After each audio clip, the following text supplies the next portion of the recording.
ইসলামে ন্যায় বিচারের গুরুত্ব। আসসালামু আলাইকুম রহমতুল্লাহি ওবারাকাতুহ। বিসমিল্লাহির রহমানির রহিম। ইসলামে ন্যায় বিচার ও সুশাসন প্রতিষ্ঠার গুরুত্ব অপরিসীম। সামাজিক জীবনে ন্যায় বিচার প্রতিষ্ঠার গুরুত্ব অপরিসীম। মহান আল্লাহ যেমন ন্যায় বিচারক, তেমনি মানব জাতিকে তাদের জীবনের সব দিকে ন্যায় বিচার প্রতিষ্ঠার দিক নির্দেশনা দিয়েছেন। মহান আল্লাহ বলেন, হে দাউদ, নিশ্চয় আমি তোমাকে জমিনে খলিফা বানিয়েছি, অতএব তুমি মানুষের মধ্যে ন্যায় বিচার করো আর প্রবৃত্তির অনুসরণ করো না, কেননা তা তোমাকে আল্লাহর পথ থেকে বিচ্যুত করবে। নিশ্চয়ই যারা আল্লাহর পথ থেকে বিচ্যুত হয় তাদের জন্য কঠিন আযাব রয়েছে, কারণ তারা হিসাব দিবসকে ভুলে গিয়েছিল। সূরা সোয়াদ আয়াত নম্বর ২৬।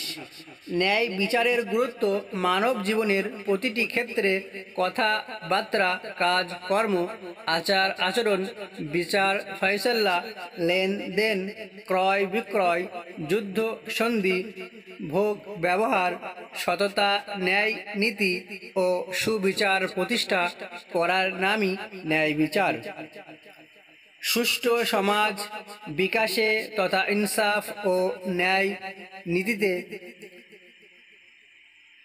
ভিত্তিক আদর্শ সমাজ নির্মাণে ন্যায় বিচারের ভূমিকা অতি গুরুত্বপূর্ণ। কেননা আদল বা ন্যায় বিচারই হচ্ছে মানুষের পারস্পরিক সম্বন্ধ, সামাজিক শৃঙ্খলা ও সুষ্ঠু শাসন ব্যবস্থার মূল ভিত্তি। সমাজ সংরক্ষণ, শাসন পরিচালনা এবং পারস্পরিক সম্বন্ধ রক্ষা ও উন্নয়নে প্রতিটি প্রেক্ষাপটে ন্যায় বিচারের প্রয়োজন অনস্বীকার্য।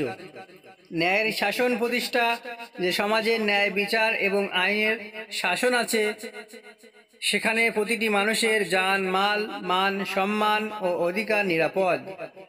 কেউ অন্যায় বা অপরাধ করলে যদি উপযুক্ত বিচার ফয়সালা করা হয়, ন্যায় বিচার করা হয়, কারো পক্ষপাতিত্ব করা না হয়, কেবল তখনই সেই সমাজে ন্যায়ের শাসন প্রতিষ্ঠা হতে পারে। এজন্য মহান আল্লাহ তাআলা এ মর্মের নির্দেশ দেন। মহান আল্লাহ বলেন, আর যখন মানুষের মধ্যে ফয়সালা করবে তখন ন্যায় ভিত্তিক ফয়সালা করবে। নিশ্চয় আল্লাহ তোমাদেরকে কতই না সুন্দর উপদেশ দিয়েছেন। নিশ্চয় আল্লাহ সর্বশ্রোতা, সর্বদ্রষ্টা। সূরা আন-নিসা আয়াত নম্বর ৫৮। বিচারকে মর্যাদা ঘোষণার পাশাপাশি তাকে সতর্ক করা হয়েছে, কারণ ন্যায় বিচার নিশ্চিত করা সমাজের অন্যতম পরোপকার ও গুরুত্বপূর্ণ দায়িত্ব। তাই আইনের যথাযথ প্রয়োগে বিচারকদের চৌকস সিদ্ধান্ত নিতে হবে। বিচার কার্যে পরস্পরতার উল্লেখ করে রাসূলুল্লাহ সাল্লাল্লাহু আলাইহি ওয়াসাল্লাম বলেছেন, আবু হুরায়রা রাদিয়াল্লাহু তাআলা আনহু সূত্রে বর্ণিত, নবী সাল্লাল্লাহু আলাইহি ওয়াসাল্লাম বলেন, যে ব্যক্তিকে জনগণের বিচারক নিযুক্ত করা হলো, তাকে যেন বিনা ছুরিতে জবাহ করা হলো। হাদিসটা আরেকবার শুনি। আবু হুরায়রা রাদিয়াল্লাহু তাআলা আনহু হইতে বর্ণিত, সূত্রে বর্ণিত, নবী করিম সাল্লাল্লাহু আলাইহি সাল্লাম বলেন, যে ব্যক্তিকে জনগণের বিচারক নিযুক্ত করা হলো, তাকে যেন বিনা ছুরিতে জবাহ করা হলো। সুনান আবু দাউদ ৩৫৬২। ইবনে বুরাইদা রাহমাতুল্লাহ আলাইহি থেকে বর্ণিত, ইবনে বুরাইদা রাহমাতুল্লাহ আলাইহি থেকে তার পিতার সূত্রে বর্ণিত, নবী করিম সাল্লাল্লাহু আলাইহি ওয়াসাল্লাম বলেছেন, বিচারক তিন প্রকার। এক প্রকার বিচারক জান্নাতি এবং অপর দু প্রকার বিচারক জাহান্নামী। জান্নাতি বিচারক হলো যে সত্যকে বুঝে তত তত তত অনুযায়ী ফয়সালা দেয়, আর যে বিচারক সত্যকে জানার পর স্বীয় বিচারে জুলুম করে সে জাহান্নামী, এবং যে বিচারক প্রসত্য ফয়সালা দেয় সেও জাহান্নামী। সুনানে আবু দাউদ 3573 নম্বর হাদিস। মনে রাখতে হবে একটি সুন্দর সমাজের মেরুদণ্ড শক্তিশালী থাকে ন্যায় বিচারের ওপর, আর ন্যায় বিচার নিশ্চিত করবে আল্লাহর বিধান। মহান আল্লাহ বলেন, নিশ্চয়ই আমি আমার রসূলদেরকে স্পষ্ট প্রমাণ দিসহ পাঠিয়েছি এবং তাদের সাথে কিতাব ও ন্যায়ের মানদণ্ড নাজিল করেছি যাতে মানুষ সুবিচার প্রতিষ্ঠা করে। সূরা আল হাদী আয়াত 25। ন্যায় বিচার যেমন গুরুত্বপূর্ণ বিষয়, তা প্রতিষ্ঠা করার ক্ষেত্রে প্রতিবন্ধকতাগুলোও জটিল। কোরআনের ভাষায় মৌলিকভাবে দুটি কারণে মানুষ ইনসাফ প্রতিষ্ঠা থেকে বিচ্যুত হয়, সেগুলো হলো স্বজন প্রীতি ও ভালোবাসা। পবিত্র কোরআনের শিক্ষা হচ্ছে, ন্যায় বিচার প্রতিষ্ঠা করতে গিয়ে যদি নিজ পিতামাতার বিরুদ্ধেও সাক্ষ্য দিতে হয় তাও যেন দেওয়া হয়। মহান আল্লাহ বলেন, হে মুমিনগণ, তোমরা ন্যায়ের উপর সুপ্রতিষ্ঠিত থাকবে আল্লাহর জন্য সাক্ষী রূপে, যদিও তা তোমাদের নিজেদের কিংবা পিতামাতার অথবা নিকট আত্মীয়দের বিরুদ্ধে হয়, যদি সে শক্তিশালী হয় কিংবা দরিদ্র, তবে আল্লাহর উভয়ের ঘনিষ্ঠতার। সুতরাং ন্যায় প্রতিষ্ঠা করতে তোমরা প্রবৃত্তি অনুসরণ করো না, আর যদি তোমরা ঘুরিয়ে পেঁচিয়ে কথা বলো কিংবা এড়িয়ে যাও তবে আল্লাহ তোমরা যা করো সে বিষয়ে সমক্ষ অবগত। সূরা আন-নিসা আয়াত নম্বর 135। এই আয়াতে শুধুমাত্র সুবিচারের কথা স্পষ্ট করে তুলে ধরা হয়নি, বরং সুবিচার প্রতিষ্ঠার অপরিহার্য শর্তাবলীও উল্লেখ করা হয়েছে। যেমন শুধুমাত্র সুবিচার প্রতিষ্ঠাই নয়, বরং সুবিচারের পতাকাকেও সুন্নত রাখতে হবে। যেখানেই ন্যায় বিচার ভুলণ্ডিত হতে দেখা যাবে, সেখানেই তা সমুন্নত রাখতে সর্বশক্তি নিয়োগ করতে হবে। মামলায় কোনো পক্ষের হার জিতের জন্য সাক্ষ্য নয়, বরং শুধুমাত্র আল্লাহর সন্তুষ্টি লাভের জন্যই সাক্ষ্য দিতে হবে। কেননা সত্য সাক্ষ্য ব্যতিরেকে সুবিচার প্রতিষ্ঠা করা সভ্য নয়।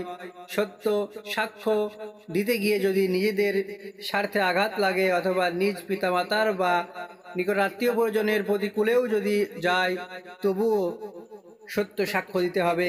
ন্যায় বিচারের উচ্চ মানদণ্ড ছাড়াও সত্যের উপর প্রতিষ্ঠিত হওয়া সম্ভব নয়। তাই ন্যায় বিচার প্রতিষ্ঠা করতে হলে একমাত্র সত্যকেই মাধ্যম বানাতে হবে।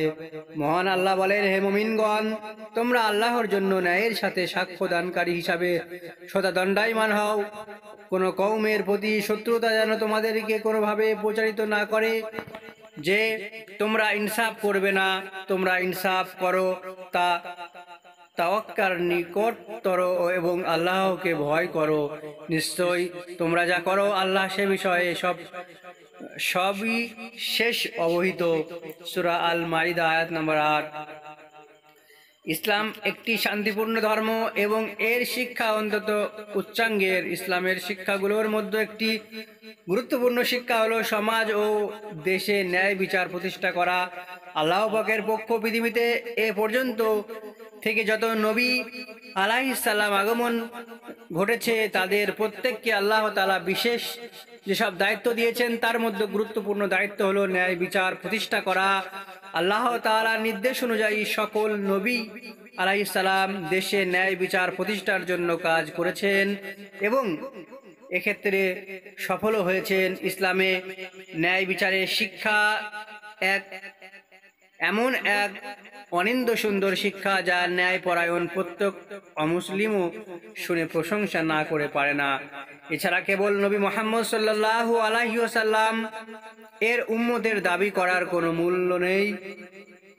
সর্বক্ষেত্রে আমরা যখন ন্যায় বিচার প্রতিষ্ঠা করতে সক্ষম হব, তখনই আমরা আল্লাহর প্রেমিক ও হতে পারবো আর খায়রে উম্মত হিসাবে নিজেদেরকে প্রশংসা করতে পারবো এবং আল্লাহর দরবারে মুমিন হিসাবে বিবেচিত হব। ন্যায় বিচার প্রতিষ্ঠার গুরুত্ব কত বেশি তা একটি হাদিস থেকে প্রমাণিত। পরকালে 7 শ্রেণীর লোক আল্লাহর আরশের নিচে স্থান পাবেন। তার মধ্যে প্রথম শ্রেণী হলো ন্যায় বিচার প্রতিষ্ঠাকারীগণ। এর চেয়ে বড় সুখবর আর কি হতে পারে?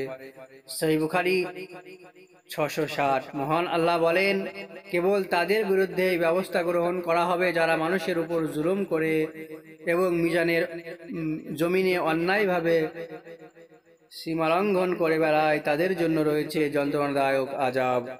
সূরা আশ-শূরা আয়াত 42।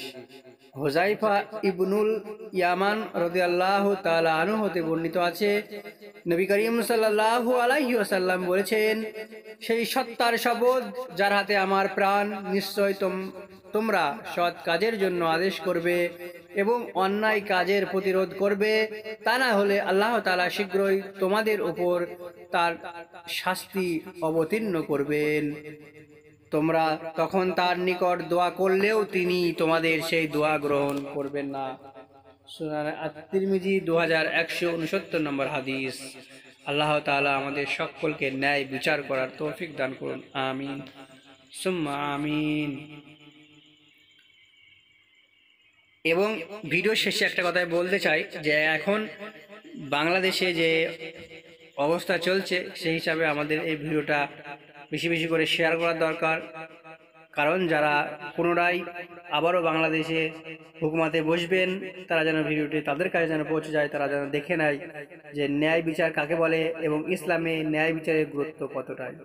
তো আমরা অবশ্যই এই ভিডিওটি খুব বেশি করে শেয়ার করব, কারণ আমি জানি আমার অডিয়েন্স যারা আছে, ভিডিও যারা দেখেন, তারা বেশিরভাগই মানে 100%-এর মধ্যে 70%ই বাংলাদেশি ভাইরা বোনেরা ভিডিও বেশি দেখেন। অতএব আমরা ভিডিওটি খুব বেশি করে শেয়ার করব ইনশাআল্লাহ।